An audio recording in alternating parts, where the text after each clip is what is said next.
네, 2020년 10월 18일입니다.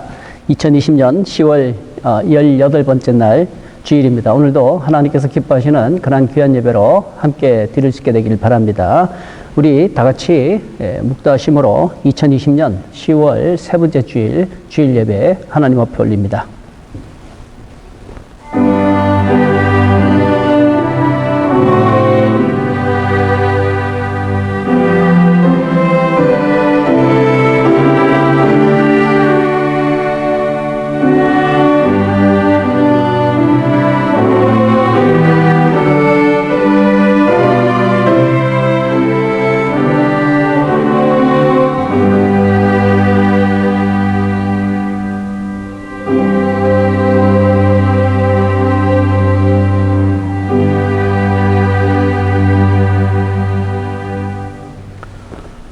네, 우리들의 예배 받으시는 하나님 앞에 우리들의 신앙 사도신경으로 고백드리겠습니다. 전능하사 천지를 만드신 하나님 아버지를 내가 믿사오며 그 외아들 우리 주 예수 그리스도를 믿사오니 이는 성령으로 잉태하사 동정녀 마리아에게 나시고 본디오 빌라도에게 고난을 받으사 십자가에 못 박혀 죽으시고 장사한 지 사흘 만에 죽은 자 가운데서 다시 살아나시며 하늘에 오르사 전능하신 하나님 우편에 앉아 계시다가 저리로서 산자와 죽은 자를 심판하러 오시리라. 성령을 믿사오며 거룩한 공회와 성도가 서로 교통하는 것과 죄를 사하여 주시는 것과 몸이 다시 사는 것과 영원히 사는 것을 믿사옵나이다. 아멘. 우리 이 시간 하나님 앞에 올려드릴 영광의 찬송입니다. 찬송가 새 찬송가 15장, 통일 찬송가는 55장입니다. 하나님의 크신 사랑, 이 시간 함께 찬송하시겠습니다.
기도하시겠습니다. 하나님 아버지 고맙고 감사합니다. 벌써 이제 10월달도 세 번째 주간으로 저희들 맞이합니다. 벌써 녹음이 이제는 서서히 짙어지다 못해서 이제는 낙엽으로 서서히 변해가는 그러한 계절을 저희들이 맞이합니다. 팬데믹이라고 하는 그 이상한 역사적인 현상을 참 반년 이상 이렇게 저희들 경험하면서 그동안 지내왔습니다. 그런 건데도 함께 하시고 참 저희들이 예배 가운데 함께 하셔서 예배가 끊어지지 않게 하신 은혜의 하나님 감사합니다. 오늘도 하나님 아버지 앞에 드려지는 이 예배로 인해서 감사를 드립니다. 또 형편에 따라서 참석하지 못한 우리 성도들 있는 곳에서 또 이렇게 영상으로나마 함께 하나님 앞에 예배 드리려고 합니다. 긍휼에 풍성하신 하나님 함께 하시고 영광을 받아 주시옵소서. 우리 사랑하는 성도들 한 명 한 명 지켜주시고 그 가정 지켜주시고 그 하는 일에 그 사업에 하나님께서 은혜로 보호하시며 형통케 하여 주시옵소서. 또한 우리가 살고 있는 이 미국 땅도 기억하여 주셔서 이제 서서히 새로운 지도자를 뽑는 대통령 선출의 날이 가까워오고 있습니다. 하나님을 경외하고 하나님을 사랑하는 사람으로 이 땅의 지도자가 될 수 있도록 하나님 이 땅을 긍휼히 여겨 주시옵소서. 우리 다음 세대들 믿음 생활하는 데 지장이 없도록 하나님께서 꼭 큰 은혜 베풀어 주옵소서. 우리 고국 땅을 또한 잊지 말고 기억하여 주시고 주님의 손으로 붙들어 주옵소서. 오늘 예배 가운데 꼭 함께 해 주시길 원하오며 예수 그리스도의 이름으로 간절히 기도합니다. 아멘. 이 시간에는 하나님 앞에 올려드리는 그런 귀한 찬양 연주의 시간이 있겠습니다. 우리 수진 자매님 그리고 우리 정아 집사님 함께 합주로 이 산지를 내게 주소서라는 찬양곡 하나님 앞에 연주로서 올려드립니다.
하나님의 말씀 봉독하겠습니다. 하나님의 말씀 열왕기 상입니다. 열왕기 상 19장에 있는 말씀입니다. 하나님의 말씀 열왕기상 19장 12절에서 16절에 있는 말씀 봉독하도록 하겠습니다.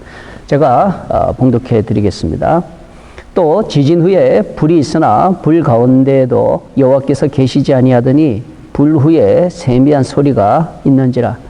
엘리야가 듣고 겉옷으로 얼굴을 가리고 나가 굴 어귀에 섬에 소리가 그에게 임하여 이르시되 엘리야야 네가 어찌하여 여기 있느냐. 그가 대답하되 내가 만군의 하나님 여호와께 열심히 유별이오니 이는 이스라엘 자손이 주의 언약을 버리고 주의 제단을 헐며 칼로 주의 선지자들을 죽였으며오며 오직 나만 남았거늘 그들이 내 생명을 찾아 빼앗으려 하나이다. 여호와께서 그에게 이르시되 너는 내 길을 돌이켜 광야를 통하여 다메섹에 가서 이러거든 하사엘에게 기름을 부어 아람의 왕이 되게 하고 너는 또 님시의 아들 예후에게 기름을 부어 이스라엘의 왕이 되게 하고 또 아벨 무홀라 사밧의 아들 엘리사에게 기름을 부어 너를 대신하여 선지자가 되게 하라. 아멘. 네, 오늘은 절망의 시대를 살아가는 소망의 사람, 절망의 시대를 살아가는 소망의 사람이라는 제목으로 말씀을 나누려고 합니다. 절망의 시대를 살지만 그러나 소망의 사람이 된다면 그러면 그 사람은 어려운 시기를 만났다 할지라도 그래도 성공한 사람인 줄 믿습니다. 근데 반대로 이 절망의 시대를 만나서 절망의 사람으로 산다면 참 슬픈 것이죠. 비참한 것이죠. 참 안 된 것입니다. 안 그래도 안 됐는데 절망의 시대를 만났다고 해서 또 절망의 사람이 되어버린다면 얼마나 안타깝고 슬픈 일입니까? 또 혹은 소망의 시대를 만났어도 또 절망의 사람이 되어버린다면 뭐 그거는 뭐 두말할 나위도 없는 것이죠. 소망의 시대를 만나서 소망의 사람이 되면 뭐 겨우 이제 본전이라고 할 수 있겠죠. 근데 소망의 시대를 살아도 절망의 사람이 된다. 그럼 참 이게 가슴 아픈 일 아닙니까? 이렇게 보면 절망의 시대를 산다 할지라도 절망의 시대를 살아가는 그 가운데서도 소망의 사람이 된다는 것은 참 대단한 일이고 그 사람은 정말로 성공한 사람이고 정말로 똑똑한 사람이고 또 저와 여러분이 본받아야 될 그런 사람인 줄 믿습니다. 우리 하늘에 계신 하나님 아버지께서도 세상에 살고 있는 저와 여러분을 향해서 가지는 그 마음이 이걸 거예요. 어떤 시대를 산다 할지라도 너희는 소망의 사람이 되라 하는 이것이 하나님의 뜻인 줄 믿습니다. 그래서 오늘은 절망의 시대를 살아가는 소망의 사람이라는 다소 어두운 제목일 수도 있습니다만은 이런 말씀을 통해서 우리 성도론들에게 큰 믿음의 도전과 또 믿음의 큰 승리가 있게 되기를 주님의 이름으로 간절히 축원을 드립니다. 사실 이 절망의 시대라고 하는 것은 뭐 오늘 이 시대만을 두고 얘기하는 것이 아니라 성경 우리가 이 열왕기상 19장을 보았죠. 열왕기상 오늘 이 본문의 내용이 그 배경이 바로 그렇기 때문에 이 절망의 시대를 살아가는 소망의 사람이라고 그렇게 제목을 지은 것입니다. 뭐 또 이제 오늘 이 시대도 마찬가지인 것 같아요.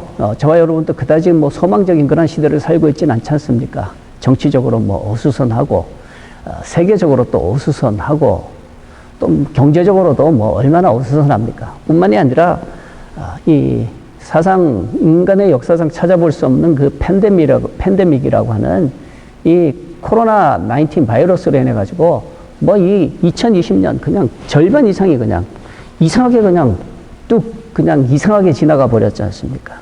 그리고 이제 우리들 눈앞에 찾아오는 것은 벌써 이렇게 밖을 보면 단풍이 막 짙게 물들다 못해가지고 이제는 뭐 나무를 봐도 거의 뭐 절반은 단풍이 벌써 떨어진 것 같아요. 낙엽이 되어가지고 여기저기 이렇게 낙엽 뒹구는 소리를 들으면 아 이제 겨울이 찾아오는 모양이다 싶어서 참 심숭생숭합니다. 이런 때에 이 절망의 시대를 살아가지만 소망의 사람이 된다는 것은 참 저와 여러분에게 있어서 중요한 그러한 제목인 줄 믿습니다. 오늘 말씀에 이제 나오는 인물은 엘리야이죠. 엘리야가 나오는데 엘리야는 유대 사람이 아닙니다. 유대 사람이 아니고 엘리야는 북쪽 이스라엘 나라의 사람이죠. 북왕국의 사람인 것입니다. 그리고 그 엘리야가 살던 시대는 폭정으로 시달리던 시대예요.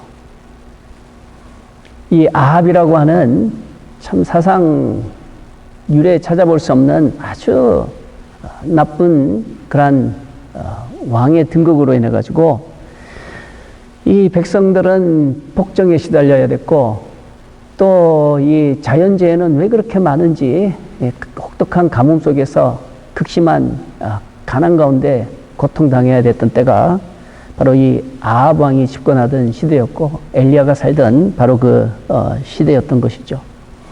뭐 이것은 뭐 우리가 살고 있는 세상적으로만 그런 것이 아니라 영적으로도 이 아합의 때는 영적으로 굉장히 어두운 바로 그때가 이 아합 왕이 집권하던 시대거든요. 이런 시대 속에서 절망적인 그러한 시대 속에서 살아가던 한 소망의 사람이 바로 이 엘리야라는 것입니다. 근데 엘리야도 처음부터 아예 뭐 소망으로 똘똘 뭉친 사람이 아니라 그런 절망의 시대 속에서 참 절망했었던 사람이 엘리야거든요. 오늘 14절의 말씀을 보시면 그가 대답하되 내가 만군의 하나님 여호와께 열심히 유별하오니 이는 이스라엘 자손이 주의 언약을 버리고 주의 제단을 헐며 칼로 주의 선지자들을 죽였음이오며 오직 나만 남았거늘 그들이 내 생명을 찾아 빼앗으려 하나이다. 참 이 하나님 앞에 아뢰는 이 말씀 속에는 그 대선지자의 원통함이 담겨 있는 거예요. 답답함이 그 속에 담겨 있는 것입니다. 사실 오늘 이 말씀의 배경이 있기까지 엘리야 선지는 얼마나 최선을 다해서 하나님께 순종했는지 몰라요. 오랜 시간 최선을 다해서 하나님이 하라는 대로 그렇게 살았죠. 우리 성도님들이 아시다시피 그 그릿 시냇가에서의 그 순종이라고 하는 것은 참 말씀을 보면서도 참 이런 일이 있을 수가 있나 싶을 정도로 가슴 짠한 그런 내용을 담고 있잖아요.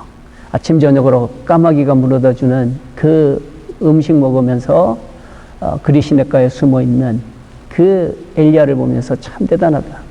그리고 난 다음에 그릿 시냇가가 말랐을 때 또 하나님께서는 사르밧 땅으로 가서 그곳에 있는 과부의 집에 가라고 그러잖아요. 근데 뭐 가라고 해서 가니까 그 집은 뭐 윤택해서 먹을 것이 충분하고 얼마든지 사람을 접대할 수 있는 그런 집이 아니라 정말 이 표현하자면 찢어지게 가난한 그런 과부의 집이었잖아요. 그런 집에서도 원망이나 불평 없이 지내는 그러한 엘리야의 모습을 보면서 참 장하다 싶죠. 그뿐만이 아니라 우리 성도 여러분들이 잘 아는 이 바알 선지 450명, 아세라 선지 400명, 이렇게 850명하고 이렇게 대결해서 갈멜산에서의 대영적인 전투, 뭐 얼마나 대단한 또 우리가 성경 보면서 신나는 그런 대목입니까?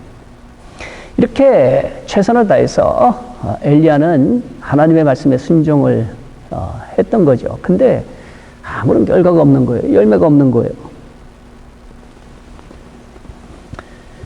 그래서 엘리야는 그런 이 불운의 시대, 오늘 제목처럼 이 절망의 시대에 바로 그 절망의 시대 속에서 절망의 시대를 탓하면서 하나님께 하소연하는 내용이 일부분이지만 우리가 오늘 보았던 본문의 말씀인 것입니다. 자, 이런 가운데 이제 그 절망의 늪 속에서 엘리야를 건져내시는 하나님의 모습이 이제 잠깐 소개가 되거든요. 그래서 이런 말씀을 보면서 행여라도 오늘날 이 말씀을 듣는 우리 성도 여러분들 중에 또 주변에 아는 분들 중에 이런 절망의 어둠 속에서 헤어나오지 못하고 깊은 절망 속에서 시대를 탓하면서 살고 있는 분이 계시다면 오늘 말씀을 통해서 큰 은혜 받으시고 도전 받으시고 다시 소망의 사람으로 변화되는 놀라운 은혜가 있게 되기를 주님의 이름으로 간절히 축원을 드립니다. 먼저 그 절망 속에서 엘리야를 불러내시는 그 하나님을 보면 가장 먼저 하신 일이 그 절망의 동굴 속에서 엘리야를 끄집어내는 바로 그 일이죠. 근데 우리가 한 가지 기억을 해야 되는 것은 그 절망의 굴 속에 빠지게 된 것은 누가 그 빠뜨려서 절망의 동굴 속에 빠진 것이 아니라 엘리야 스스로 찾아 들어간 절망의 동굴이라는 사실이에요. 시대가 어려운 것은 맞습니다. 시대가 어려운 속에서 답답하고 원통하고 가슴이 막막하고 그것은 이제 외부적인 환경이라고 할 수가 있죠. 근데 그게 엘리야를 깊은 동굴 속으로 밀어 넣은 것이 아니라 실질적으로 그 깊은 절망의 동굴 속으로 들어간 것은 엘리야 본인이었다는 사실이죠. 그래서 하나님께서는 그 본인 스스로 동굴 속으로 깊은 절망의 동굴 속으로 들어간 그 엘리야를 불러서 꺼집어 내시는 것입니다. 사실 우리가 다 말씀 전체는 안 보았습니다만은 이 19장 전체를 보면 그 절망의 시대를 살아가던 엘리야를 역사하시는 데 있어서 하나님께서 부르시는 데 있어서 40일이라고 하는 그 긴 시간이 있었죠. 그리고 그 40일이라고 하는 그 기간 안에는 정말 우리가 상상할 수 없는 그 천사의 등장도 있었잖아요. 5절 이하의 말씀을 잠시 보시면 로뎀나무 아래 누워 자더니 천사가 그를 어루만지며 그에게 이르되 일어나서 먹으라 하는지라. 머리맡에 숯불에 구운 떡과 한 병 물이 있더라. 이에 먹고 마시고 다시 누웠더니 여호와의 천사가 또 와서 또 다시 와서 어루만지며 이르되 일어나 먹으라. 네가 갈 길을 다 가지 못할까 하노라 하는지라. 이에 일어나 먹고 마시고 그 음식물의 힘을 의지하여 40주 40야를 가서 하나님의 산 호렙에 이르니라. 대단하죠. 천사를 만났던 사람. 또 성경에 보면 흔히 사람이 천사를 대접하는데 엘리야의 경우에는 천사가 엘리야를 대접하죠. 음식을 마련해 놓고 엘리야에게 천사가 먹이고 참 대단한 그런 일 아닙니까? 대단한 모습 아니에요. 그리고 그는 40일 걸려서 하나님의 산 호렙에 도착을 하게 되죠. 근데 그 하나님의 산 호렙까지 갔지만 9절의 말씀을 보시면 엘리야가 그곳 굴에 들어가서 거기서 머물더니 라고 했습니다. 거기까지 갔는데 결국 어디로 들어가느냐? 굴 속으로 들어가는 것이죠. 바로 이런 절망의 굴을 찾아가는 그 엘리야를 하나님께서 불러내시는 거예요. 바로 이것이 구원이라고 하는 것입니다. 그리고 그 불러내시는 그 소리가 바로 복음이라고 하는 것이죠. 오늘날 우리에게도 마찬가지예요. 우리 사람들은 살면 살수록 절망의 깊은 굴 속을 찾아갈 수밖에 없는 거예요.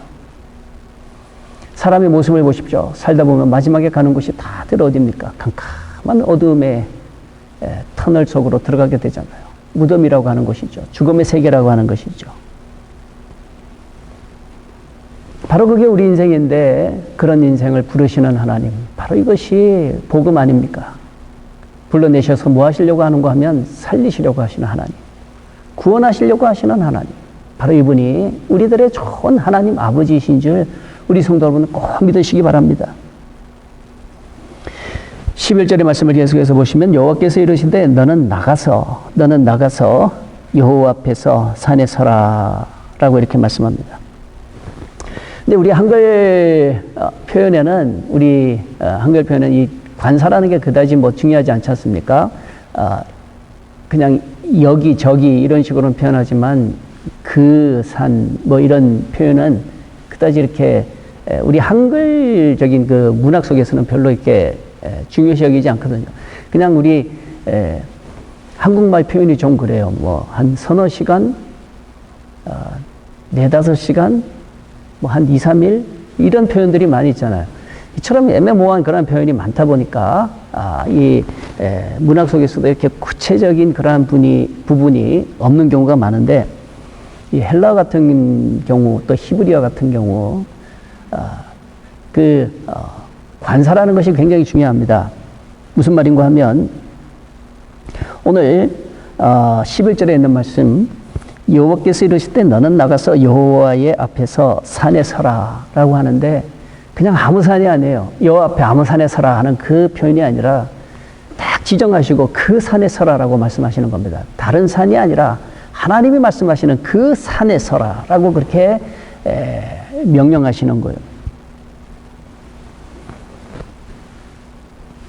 그래서 히브리어적으로 보면은 그 산에 서라 하는 것은 아주 특별한 그런 의미가 있는 거예요. 그 산이라고 하는 것은 많은 성경학자들이 말하는 것이 뭔가 하면, 예전에 하나님께서 엘리야 시대 이전에, 훨씬 이전에 모세를 부르실 때를 이야기한다는 것입니다.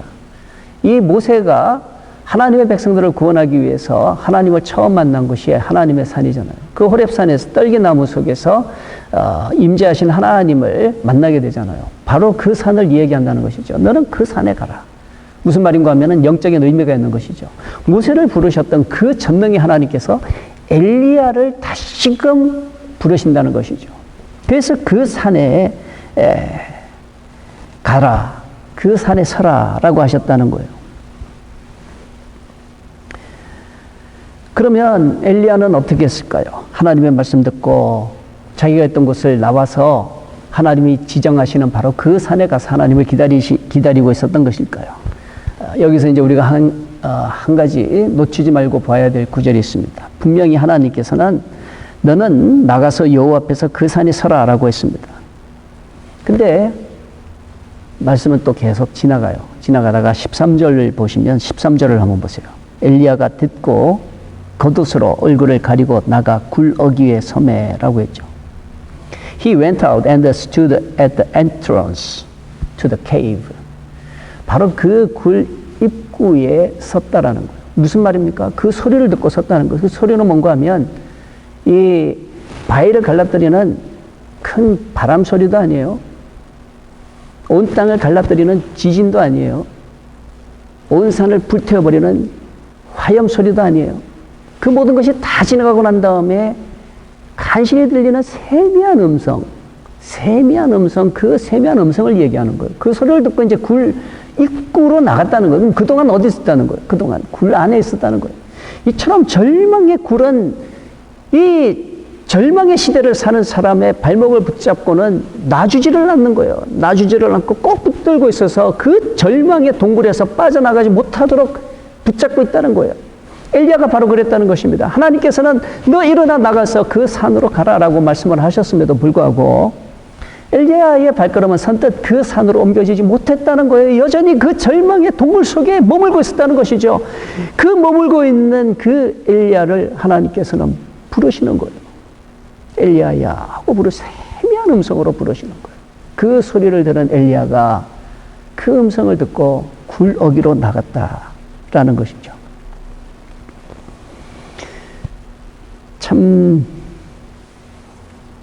이 말씀을 보면 우리가 많은 것을 느끼게 돼요. 절망의 늪이라는 것은 쉽게 빠져나올 수 있는 곳이 못 됩니다. 전능하신 하나님이 부르시는 그 부르심의 소리가 없으면 그 절망의 늪에서 빠져나올 수 있는 인생은 한 명도 없는 거예요. 강한 바람이 절망의 동굴 속에 갇혀있는 엘리야를 꺼짐을 낼 수 있는 게 아니에요. 땅을 갈라뜨리는 지진이 엘리야를 꺼낼 수 있는 게 아니에요. 모든 것을 다 태울 수 있는 강한 화염이 그로 하여금 그 절망의 늪에서 나오게 만드는 것이 아니에요. 오직 하나님의 세미한 음성이지만 하나님의 음성이 있을 때에 바로 그 절망의 늪에서 나올 수 있었다는 것입니다. 우리 성도 여러분, 바로 그 엘리야를 부르신 그 전능하신 하나님의 음성이 오늘 이 시대 저와 여러분의 귓가에 세미하게 있는 줄 꼭 기억하시고, 부르시는 그 하나님의 음성에 저와 여러분도 엘리야처럼 응답하고 대답할 수 있는 은혜가 있게 되기를 주님의 이름으로 간절히 축원을 드립니다. 아무리 캄캄한 현실이라 할지라도, 아무리 나의 발목을 붙잡고 놓지 않는 이 절망의 올가미에 꼭꼭 묶여 있다 할지라도, 우리 성도 여러분, 우리가 과감하게 풀어버리면 된다는 거예요. 그 동굴에 들어간 사람이 누구라 그랬습니까? 누가 집어넣었다 그랬습니까? 아니에요. 엘리야 자기 발로 들어간 거예요. 절망의 동굴 속으로 들어간 거예요. 이제 마음에 각오하고 결단하고 내가 순종해야 되겠다 하는 그런 마음만 있으면 언제든지 나올 수 있는 거예요. 주님이 부르시면 그 순간에 나올 수 있다는 것이죠. 사실 엘리야의 삶을 보면 엘리야는 그동안 하나님의 그 엄청난 그런 능력을 많이 경험을 했었죠. 그러니까 하나님의 역사하심을 경험했었던 사람이에요. 그렇지만 하나님의 임재, 하나님 앞에서 하나님의 부르심에 응답한 사건은 오늘 말씀이 아마 유일할 거라고 그렇게 생각을 합니다.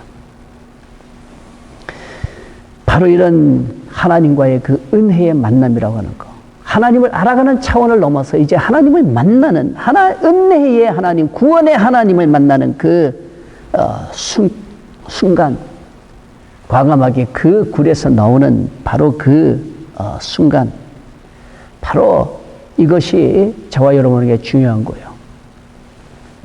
절망의 시대, 절망의 현실 속에서 산다 할지라도 과감하게 일어나서 주님의 말씀에 순종해서 주님 제가 여기 있습니다 하고 굳은 믿음의 결단을 가지고 하나님 앞에 나아가는 사람에게 하나님의 구원의 역사가 있는 줄 믿으시기 바랍니다. 이처럼 오늘 말씀에서 꼭 기억하세요. 절망시키는 환경은 우리를 막 옥죄어 오지만 막상 그 절망의 깊은 동굴 속으로 들어가는 주체는 우리 스스로가 들어간다는 거. 누가 포기를 합니까? 포기시키는 일들이 있지만 결국 포기는 누가 합니까? 우리 스스로 하는 거예요. 우리 스스로 그 절망의 동굴 속으로 들어간다는 거예요. 그렇기 때문에 이제는 우리가 들어간 그 동굴에서 우리가 나와야 되는 거예요. 내가 여기서 주저앉아 있으면 안 되겠다. 벌떡 일어나야 되는 것입니다. 벌떡 일어나서 부르시는 주님의 음성 듣고 순종해서 그 절망의 늪을 헤어 나와야 될 줄 믿습니다. 우리 성도 여러분들에게 이런 은혜가 있게 되기를 주님의 이름으로 축원을 드립니다. 또 오늘 말씀에서 배우게 되는 것은 제목에서 알 수 있는 것처럼 절망의 시대를 살아간다 할지라도 절망의 시대보다 더 중요한 게 있어요. 어떤 사람이냐 하는 거예요. 어떤 사람이냐. 절망의 시대가 중요한 것이 아니라 절망의 시대 속에서도 절망의 시대를 살아가지만 소망의 사람이 될 수 있잖아요. 이게 더 중요한 거예요. 그러니까 어떤 시대를 살아가느냐 하는 것보다 더 중요한 것은 뭔가 하면 어떤 사람이 되느냐 하는 것이 더 중요하다는 것입니다. 절망의 시대라서 절망의 사람이 됩니까? 엘리야는 절망의 시대를 살았지만 그는 소망의 사람이었어요. 예수님도 마찬가지입니다. 얼마나 절망의 시대입니까? 절망의 시대를 살으셨지만 소망의 주님이셨어요. 이 신앙적으로 성공한 모든 사람들이 다 그렇다는 것입니다.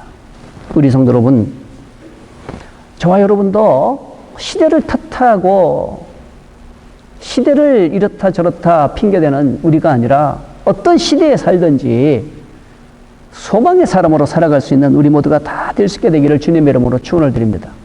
시대를 따지자면 엘리야에게서는 어둠의 시대지만 아합 같은 경우는 어떻게 될까요? 반대로 자기 시대인 거예요. 자기 마음대로 할 수 있으니까. 그러면 자기 마음대로 할 수 있는, 자기가 왕이 되었고 자기 마음대로 할 수 있는 시대니까 그에게는 소망의 시대입니까? 그렇지 않아요. 아합을 보면 그는 소망의 시대를 살았을지 몰라도 소망의 시대를 산 절망의 사람이 아합이었던 거예요. 이 엘리야에 대해서는 열왕기상 17장부터 이렇게 등장이 됩니다. 근데 이 엘리야의 시대를 절망적으로 만든 그 아합의 등장은 벌써 16장부터 열왕기상 16장부터 등장을 해요.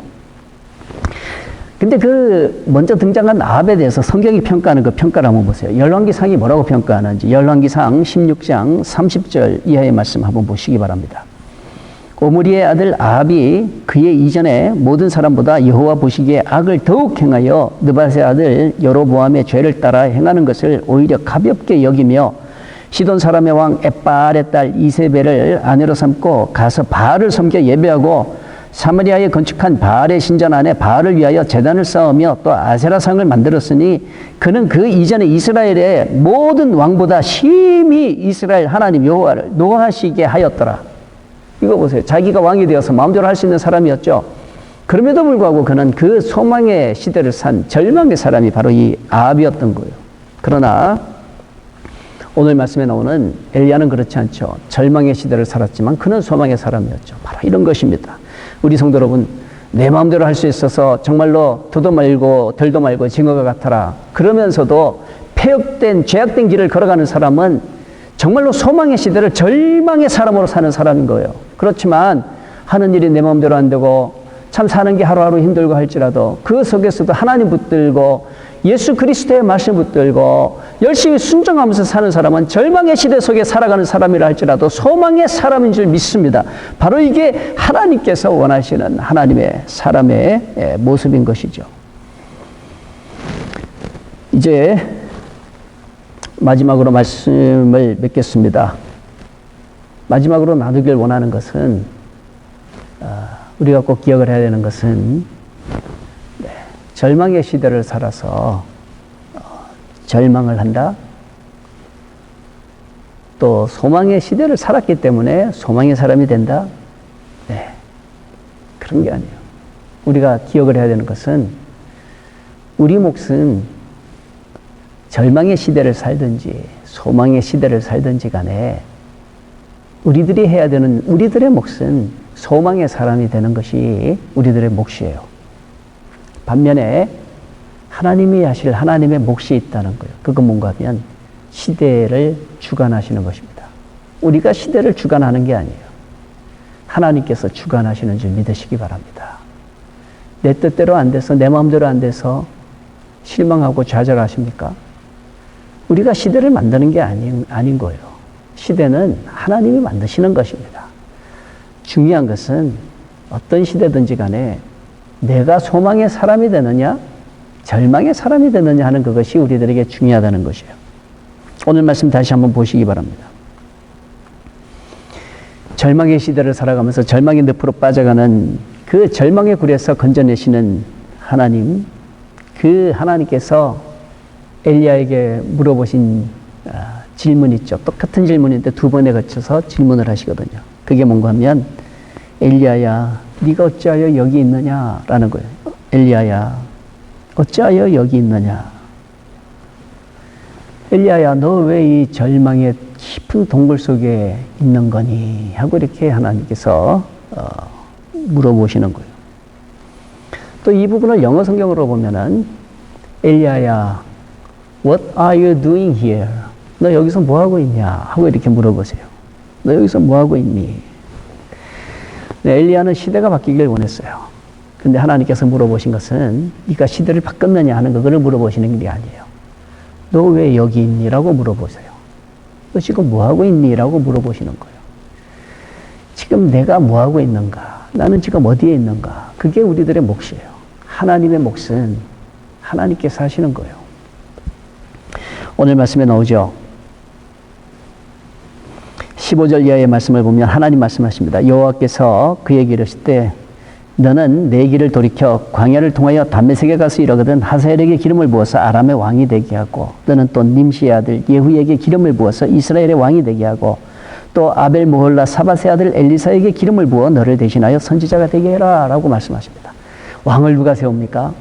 하나님이 세우시는 거예요. 왕을 하나님이 세우십니다. 이스라엘 왕만 세우십니까? 그렇지 않아요. 담메색의 왕도 세우신 하나님이세요. 우리가 보는 것처럼 다니엘서의 말씀을 봐도 그렇잖아요. 에스겔서의 말씀을 봐도 그렇잖아요. 세우시는 이가 하나님이세요. 이 바벨론의 그 위대한 느부갓네살을 세우고 패하시고 하시는 이가 하나님이세요. 하나님이 시대를 주관하고 계신다는 거예요. 엘리야는 아합 같은 사람 때문에 정말로 불운한 시대를 만났다. 이제 나밖에 안 남았다 그러지만 하나님은 말씀하세요. 아니다. 너밖에 남은 것이 아니라 너 가서 너를 대신해서 아벨 무홀라에 있는 사밧의 아들 엘리사를 너를 대신해서 선지자로 세워라. 라고 이렇게 시대를 주관하신다는 거죠. 시대를 주관하신다는 거예요. 엘리야의 시대로 끝나는 것이 아니에요. 엘리야의 시대로 끝나는 것이 아니라 엘리야의 시대가 가면 엘리사의 시대가 온다는 거예요. 참 놀랍죠. 시대를 주관하시는 하나님. 네, 시대를 탓하는 것은 어떻게 보면 교만일 수도 있어요. 우리가 시대를 만들어내는 게 아니니까. 그저 우리가 해야 되는 것은 어떤 시대든지 간에 하나님으로 말미암아 소망의 사람이 될 때, 그리고 그 소망의 사람이 가득 많아지게 될 때에 바로 그 시대는 소망의 시대가 될 줄 믿습니다. 그러나 절망하는 사람들이 늘어나는 바로 그 시대는 절망의 시대가 되는 거예요. 하나님은 저와 여러분이 소망의 사람 되기를 원하시고 저와 여러분의 그 변화를 통하여서 이 시대가 소망의 시대가 되기를 원하시는 하나님이심을 꼭 믿으시기 바랍니다. 오늘도 말씀 듣고 믿음으로 꼭 다시 한번 세워질 수 있는 은혜가 있게 되기를 주님의 이름으로 간절히 축원을 드립니다. 기도하시겠습니다. 하나님, 절망의 시대를 살아가는 소망의 사람이라는 제목으로 말씀을 나누었습니다. 네, 시대가 사람을 만드는 것이 아니라 참 어떤 시대든지 간에 하나님이 원하시는 사람은 소망의 사람 되기를 원하시는 것을 우리가 말씀을 통해서 배웠습니다. 이제는 만난 현실 때문에, 닥친 상황 때문에 주저앉아 있는 우리가 되지 말게 하시고 정말로 절망의 시대를 살아간다 할지라도 소망의 사람으로 살아갈 수 있게 도와주옵소서. 예수 그리스도의 이름으로 간절히 기도합니다. 아멘.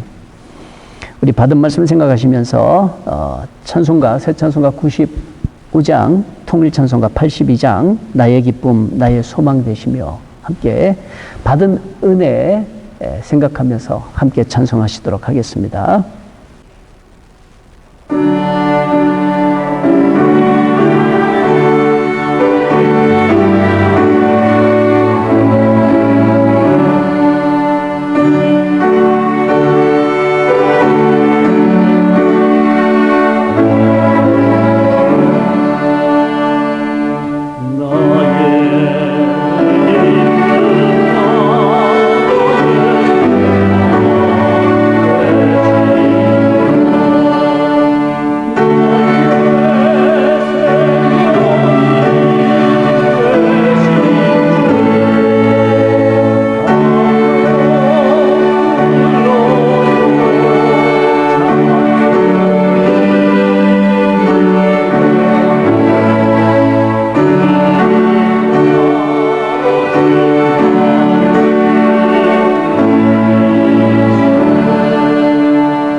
받은 은혜대로 꼭 이 시카고 트리니티.org 웹사이트 많이 이용하시기 바랍니다. 특별히 거기에 보면 이 큐티 나눔이 있습니다. 그 큐티 나눔 보시면 매일처럼 이렇게 또 큐티가 올라갑니다. 그러니까 참조하시고 또 설교도 있고 하니까 신앙생활에 도움이 되시고 또 전도에도 유익하게 사용해 주시기 바랍니다.